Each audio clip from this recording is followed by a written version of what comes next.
Você já sabe qual que é o tema, né, gente? Taquete em Cena de hoje, comentando sobre Game of Thrones. Você reconheceu por causa da minha musiquinha aqui. E a gente vai comentar tudo sobre a série do momento e também os romances. Para me ajudar aqui a debater aí sobre o Game of Thrones, eu tenho aqui 3 fãs da série, dos livros. Paola, Denis e Serginho. Primeira pergunta que não pode calar, né? Já tomaram muito spoiler do Game of Thrones ou escapado disso? Spoiler não, mas eu vou atrás de teoria. Já tomou, né, Serginho? Nossa, já, desde a primeira vez, antes de começar a ler os livros, já me cantaram que o Ned Stark morreu. Que spoiler, tá, gente? Quem não assistiu. Ned Stark morre, viu, gente? Lá no primeiro episódio. 7 anos atrás ele morreu. 7 anos. E é engraçado que esse é um dos eventos mais famosos da série, é o que chamou a atenção e que deu um dos diferenciais, né, de a série ter a coragem de matar o seu personagem principal da primeira temporada. Né? Todo mundo achava que Ned Stark era o protagonista, né? Por causa do ator, né, de ser um ator conhecido, enfim. Só que quem conhece o ator, o Sean Bean, sabe que ele costuma morrer em todos os filmes que ele faz. Sim, realmente. Ele morre também no Senhor dos Anéis, tá, gente? Sim. Ele é o Boromir. Então ele morre em quase todos os filmes. Já dava pra aquilo como uma dica. Já tava estranho mesmo, né? A escalação, né? Era pra desconfiar desde o início, né? Mas aí surgiu esse diferencial, né? Essa série que tem a coragem de apresentar personagens, desenvolver esses personagens o suficiente para você se apegar a esses personagens e gostar desses personagens. E a qualquer momento ele pode também criar uma grande cena de morte e esse personagem desaparece da história também, né? Tem que tomar muito cuidado com quem você se apega, porque as coisas mudam da água pro vinho rapidinho na série. É um exercício de desapego, Denis? Eu acho que, na verdade, toda a história, entre aspas, baseada em medievalismo, como O Senhor dos Anéis, até as Crônicas de Nárnia, ali se você se apega muito, é complicado, porque é a hora que perde, é a hora que morre, né? Então, assim, você fica abalado. Mas também um pouco da competência da série de criar um universo tão rico, e um universo de personagens tão ricos, que mesmo quando o seu personagem principal some da história, você ainda continua interessado. Talvez em outras histórias isso não aconteça, né? Você, de repente, em outras histórias, você só acompanha porque tem um personagem forte que você gosta. A partir do momento que aquele personagem deixa a trama, você perde o interesse e não é o caso do Game of Thrones. Sim. Né? Mas eu acho que se algum dos personagens que ainda estão vivos tivesse morrido no começo, teria perdido, assim, meia dúzia de fãs. Mas ele, ao menos o autor, a série aí a gente pode debater daqui a pouco. O autor teria a capacidade de apresentar outros personagens que fossem ganhar esse espaço deixado pelos antigos. Talvez. A série que daí sim eu teria essa preocupação. Então, até a 5ª temporada, que são baseadas nas obras das Crônicas de Gelo e Fogo, o autor deixou claro quem eram os favoritos dele. Que é o Jon, a Daenerys, a Arya e o Tyrion. Eu acho que se tivesse morrido qualquer um desses, a história ia ter decaído um pouco. Se não decaísse por completo, né? Também. O Serginho estava comentando antes do programa, né, Serginho? Você não conhece a série, né? Você é o leitor. Eu conheço bem pouco da série. Né? Eu li, eu acho que 3 ou 4 romances. E estou esperando o 5º, que Deus sabe quando que vem. É que aí que foi a confusão que está afetando até a série, né? Porque a série começou a ser produzida, adaptando até de certa forma bastante fiel, ao menos no início, o romance. Só não adaptava algumas coisas porque eles não tinham dinheiro na época, então algumas coisas eles modificavam para não ter algo muito gigante. Mas mesmo depois, quando começaram a ter esse espaço de adaptar as coisas mais gigantes, eles ficaram com medo, os produtores da série, de criar algo e daqui a pouco você não teria mais material para ser adaptado, porque a história estava cada vez mais chegando até onde que o romance tinha acabado. E daí começaram a criar coisas diferentes, né? Começaram a seguir um outro caminho. E daí vem muitas das críticas da série que a série, quando foi por esse caminho de tentar ganhar esse tempo, que acabou acontecendo posteriormente, a série passou o último fato do romance, de ter ido por um caminho bem diferente do original. O que vocês acham dessa polêmica? Bom, eu acho que é o seguinte, nem toda série acompanha, eu acho que nem todo filme, isso acontece muito na Marvel, acontece em anime e diversas coisas, que a obra escrita é diferente da obra da TV. Só que os fãs sempre se basearam muito que ia ser igual, mas desde a primeira temporada já tem umas diferenças nos próprios personagens principais. Só que assim, a série citou vários coisas que tem na obra. Então, nos romances, né, que são 5 lançados, tem uma parte de Cavaleiros e tem umas crônicas pequenas perdidas. O autor fala que não tem nada a ver, mas tem algumas coisinhas sim. Mas, tipo, na série e no livro tem determinadas profecias que foram citadas que agora eles estão fingindo que nem existem. Então ficou perdido o contexto. Que são fatos importantes que garanto que muita gente nesses primeiros episódios que saíram nessas últimas semanas da 8ª temporada, o pessoal tá curioso. Não tem embasamento no livro, mas foram citadas nas coisas. As pessoas podem realmente ver isso porque o Rei da Noite, que foi um elemento super principal para o desenvolvimento dessas 2 últimas temporadas, ele é uma lenda nos livros. E na série ele existe. Então tem que tomar cuidado de uma forma maniqueísta, que não é exatamente a pegada dos romances, que desenvolve esses personagens um pouco mais, né? É um pouco diferente, as pessoas não têm noção disso. Só acho bobagem eles pegarem e citarem alguma coisa na série, tipo a profecia da Cersei, dos filhos dela, por exemplo, e da morte dela, e agora fingir que nem existe. E essa eu acho que é uma pergunta que o Serginho vai ter curioso de saber a resposta. Eu acho que a série não está sendo feita pensando em quem lê os romances. Não. É literalmente um outro... Na verdade, eu acho que eles pegam o material dos romances e adaptam. É porque tudo é uma adaptação. Sim. Acho que eles adaptam algumas ideias, algumas histórias e tem a sua liberdade lá de trabalhar e fazer do jeito deles. Né? Mas daí, alguém como você que prefere o romance se perde um pouco até do interesse em acompanhar a série, né? É que o livro sempre vai ser diferente o livro sempre vai ser diferente do filme, o livro sempre vai ser diferente da série. Não tem como. Resumindo, a obra literária sempre vai ser diferente da obra audiovisual. Sim. Mas a obra audiovisual ao menos serve para aumentar o interesse no romance, foi o que aconteceu comigo. Eu vi a primeira temporada, comprei a box com 5 livros, aí eu fui assistindo e lendo. Aí eu já comecei a ficar meio assim. Quando chegou na 3ª temporada, que cita a profecia do Azor Ahai, que é citada no livro e é muito importante, eu já fiquei empolgada. Falei, opa, vai ser igual. Agora eu tô vendo que não é tão igual assim. Sei lá, não sei ainda, né? Vamos ver. A pegada que é engraçado, né? A partir do momento que a série começou a desviar, né, dos romances, foi divulgado na época que o autor teria passado para os produtores da série como seria mais ou menos o final, porque o final ainda não está escrito, né? Mas apesar dessa informação, não é o que eu sinto acompanhando episódio por episódio que isso tenha acontecido, assim. Ou que se aconteceu, os produtores tomaram várias liberdades em cima desse final e estão criando uma coisa realmente mais específica para a série do que eu imagino que seja no romance. A minha aposta é que o romance tenha um final diferente do que a gente vai assistir na série. Sim. Vocês pensam igual ou vocês pensam diferente? Eu acho que o autor deu mais ou menos a deixa do como ele queria que acabasse a série, como ele vai acabar os livros daqui, sei lá, sabe quanto tempo. Mas deu liberdade para eles criarem.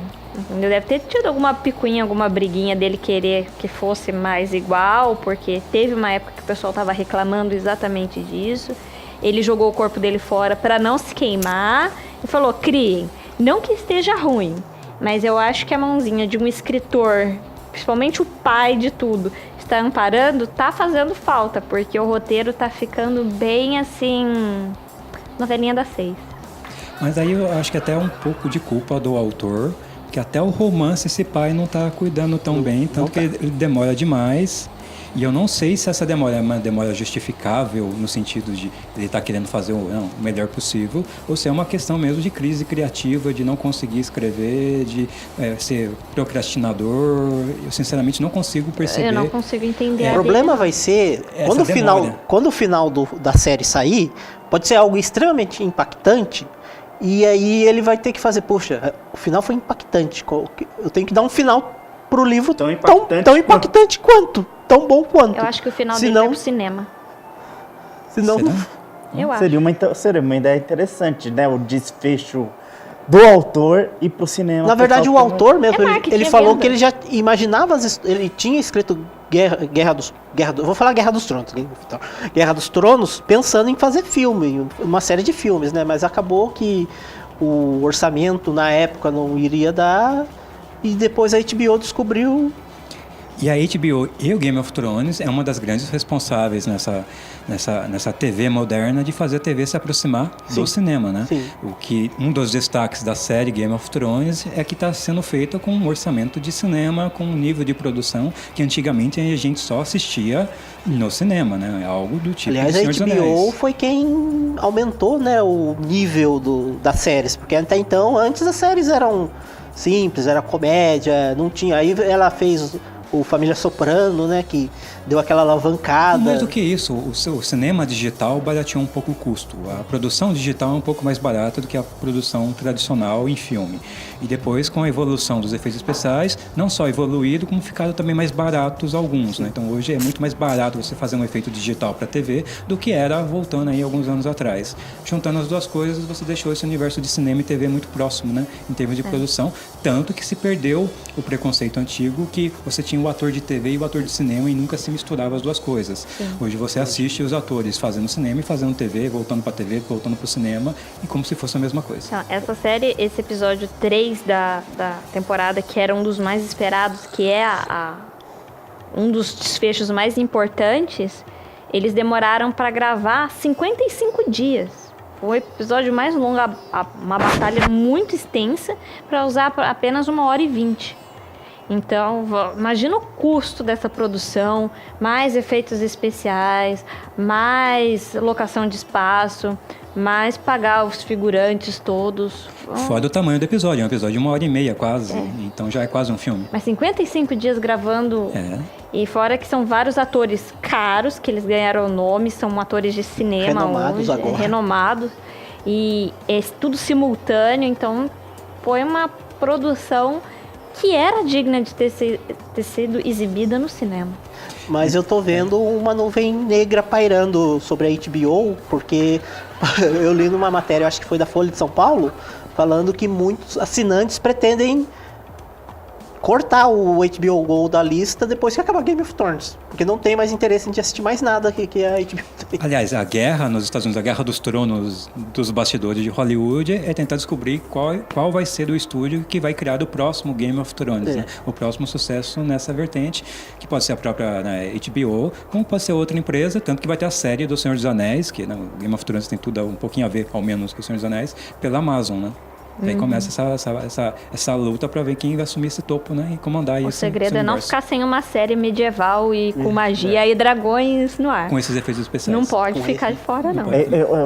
Igual o pessoal fala, eu acho que agora o Game of Thrones é a chamada pro Caverna do Dragão.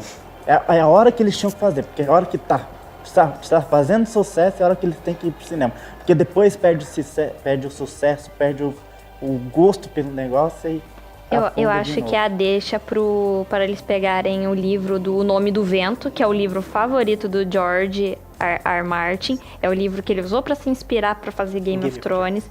É um livro deste tamanho, maravilhoso, e não tem nenhuma produção. Só que tem o detalhe de ter 3 livros, 2 são principais, um é a parte de uma das personagens, que é muito bom também, e a história precisa ser continuada, e o autor também não escreve, e é fantástico para fazer um filme, uma série ou alguma coisa do tipo.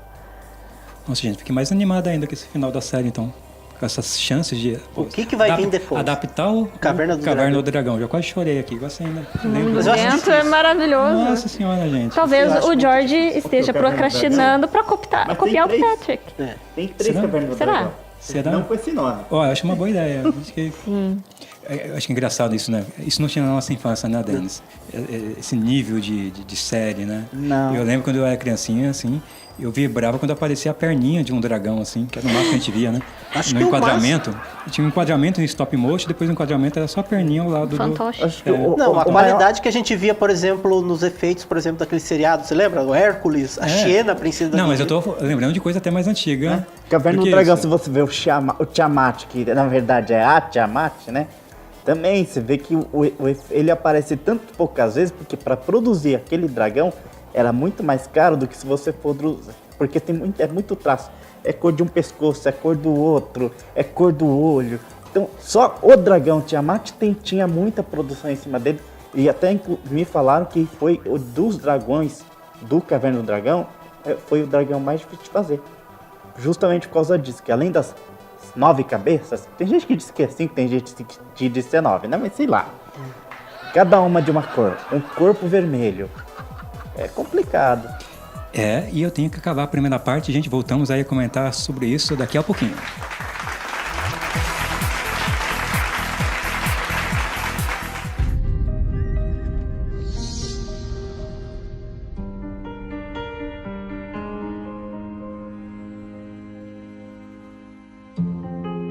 When you play the Game of Thrones, you win. Or you die.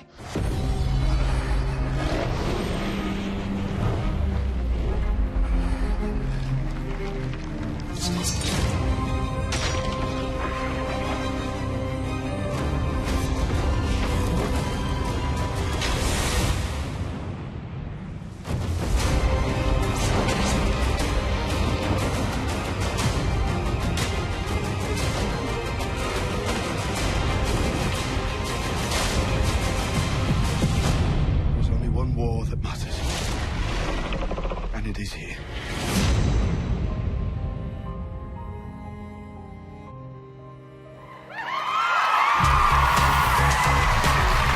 Estamos de volta com o nosso debate sobre Game of Thrones.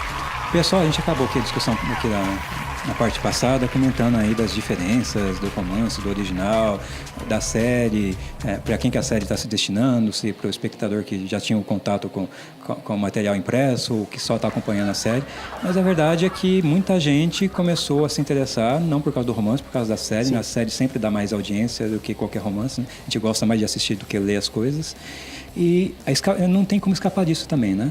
Na verdade, a adaptação, seja de um quadrinho, seja de um livro, ela já é pensada num público maior, não é pensada no cara que leu o livro. Ah, tá, você leu o livro, então vai ser igual do jeito que você quer. Não é assim que funciona. Harry Potter é um grande exemplo disso. Mas a autora de Harry Potter é um pouco mais esperta, porque agora, os últimos livros, ela, por exemplo, o Criança Amaldiçoada, que seria a continuação de Harry Potter, foi outra pessoa que escreveu e ela só deu o aval. Um avalzinho e enfiou o nome dela ali. A adaptação ela é sempre com um público maior. Tipo assim, vamos pegar aqui um exemplo aqui de uma adaptação. O Vingadores. Você acha que os 1 bilhão de pessoas que foi no cinema são 1 bilhão de pessoas que leram os quadrinhos de Vingadores? Ou que os não sei quantos milhões de espectadores que assistiram o último episódio de Game of Thrones leram o livro? Não. Ele é feito para um público maior. Mas acho curioso, você citou que o Harry Potter, o último Harry Potter, eu acho que já teve uma pegadinha de cinema mesmo no romance. É por roteiro.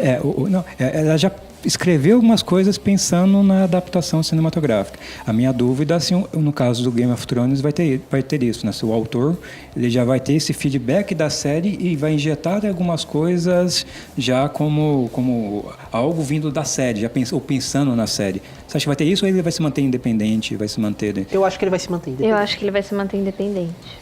Ele tem essa coragem, né? Ele é audacioso, né? Isso é uma das coisas que a gente não pode tirar. A capacidade pra matar os personagens que ele fez com tanto carinho e desenvolveu. Aliás, eu acho que ele não tem tanto carinho pelos personagens. Aliás, o final da série, a princípio, não seria a morte de todo mundo? Esse não é talvez a teoria, mas a série acaba com todos os principais ao menos morrendo?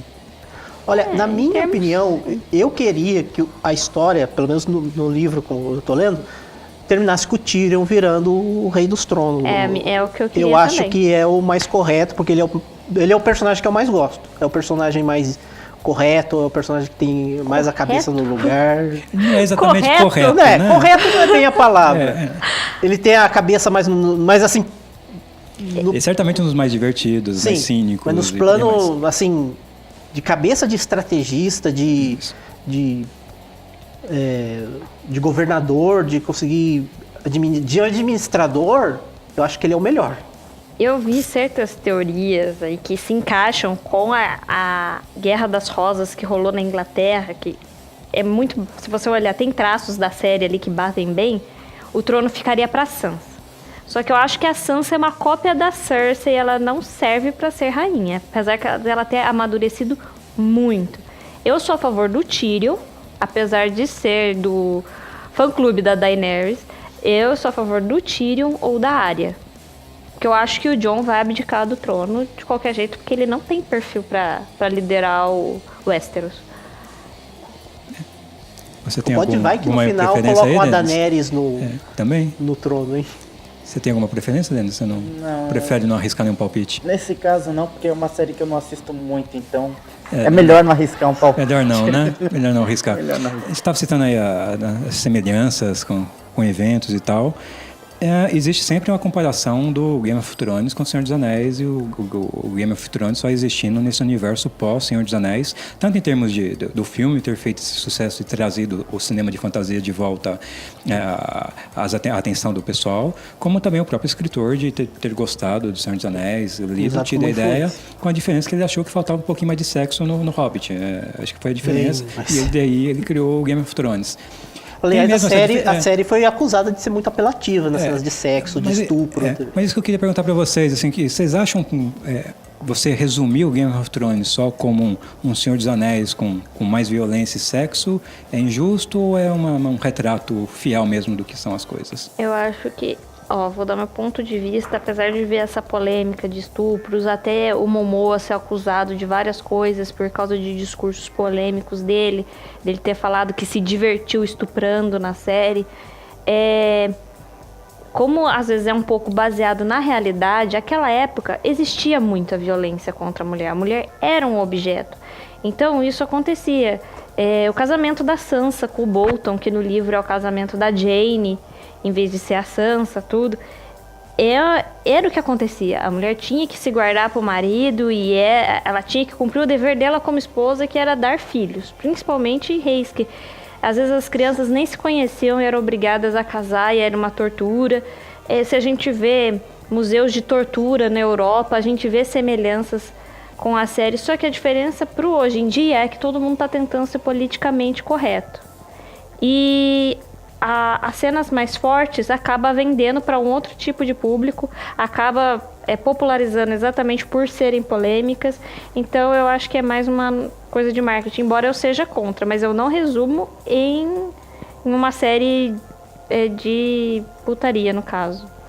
É muito mais do que isso, né, Serginho? Muito mais que isso. Se bem que teve um ator que fez a série que ficou muito irritado quando ele postou lá ele usou essa frase para resumir a série, né?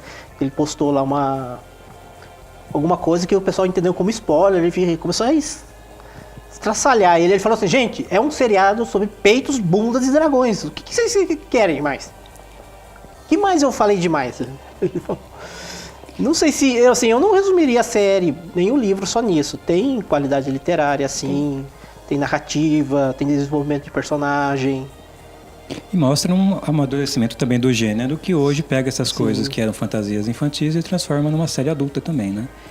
É uma outra pegada também, né? É uma fantasia adulta e a gente, ao menos aqui no lado ocidental da história, a gente super acostumado com essas traduções de contos para as crianças. Né? Sem contar que também tem personagens que não são totalmente bons, né? São ambíguos. E essa é uma das extremamente ambíguos. Um dos grandes lados mais realistas do Game of Thrones é isso, né? Não tem o bem e o mal tão bem definido. É mais como um mundo onde tudo é um pouco mais acinzentado. Ou você ganha, né? ou você perde. Que é o lema da história. Sim, exatamente. Você tem que jogar ali. Sim. Não importa o seu caráter. Mas se também for pensar nesse negócio de rotular em peitos e bundas e dragões, várias obras...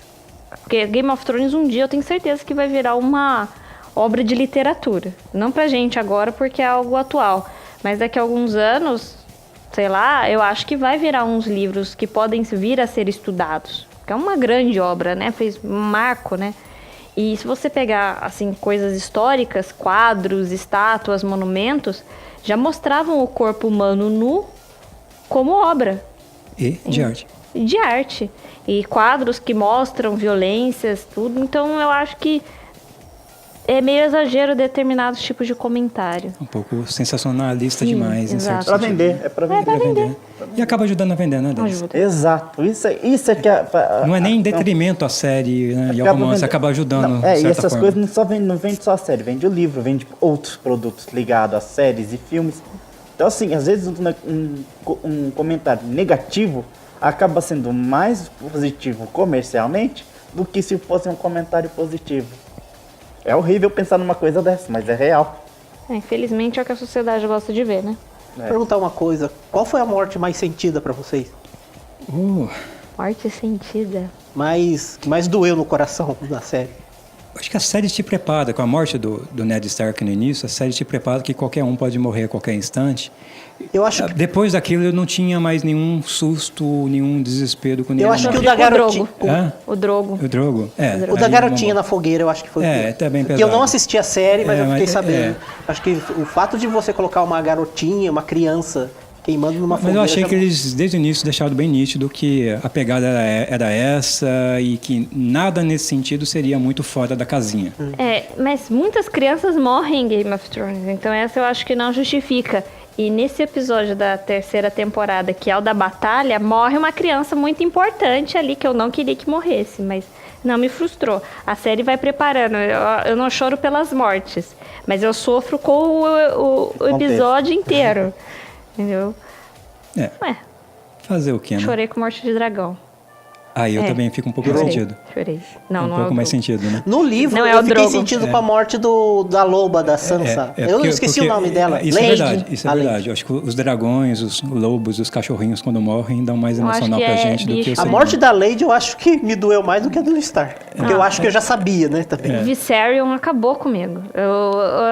O Rei da Noite jogando a lança nele e ele... Ai, meu Deus. Foi complicado. A Arya eu achei que ia morrer diversas vezes e não morre, então tô calejada. Não gostei da Olenna morrer, que é a avó da Marjorie. Eu gostava dela, da personagem, era muito legal. A morte da Myrcella também eu achei que... Ela não morre nos livros, a Myrcella Lannister. Baratheon. Eu acho pesado um pouquinho na série, mas não a ponto de eu chorar. Mas o dragão... Ficou. E nessa Só hora um corretivo, triste, eu usei a palavra correto pra falar sobre o Tyrion, eu acho que eu exagerei. Boa, Serginho, boa. E agora, acabando essa nota de maior correção de errata, eu tenho que matar o programa que está encerrando, né, gente? Muito obrigado pela participação e até o final de Game of Thrones.